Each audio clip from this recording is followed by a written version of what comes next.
Comment tu t'appelles? Ernest. Moi, c'est Célestine. Dans ces personnages, il y a un peu de savoir-faire charentais. Ernest et Célestine, c'est ce dessin animé à succès, presque 900 000 entrées. Ici, on a réalisé ce qu'on appelle le compositing. Explication.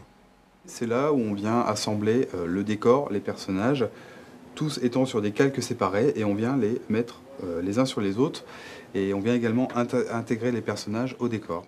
Aujourd'hui, la fabrication du film est déjà bien loin. Devant ces écrans, une nouvelle histoire commence.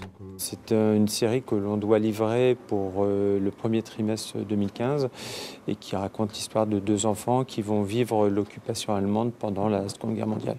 Des personnages qui prennent vie, en 3D bien sûr, la marque de fabrique du studio.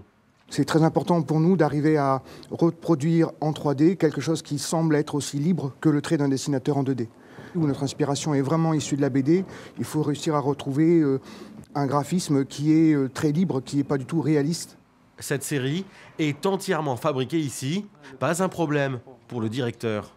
Que ce soit la série ou le long métrage, on fabrique tout de A à Z puisqu'on est sur ordinateur. Donc on n'a aucune limite sur la fabrication de n'importe quel élément.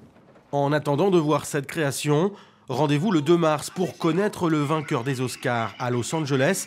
Peut-être Ernest et Célestine, un petit bout de Charente, au pays de l'oncle Sam.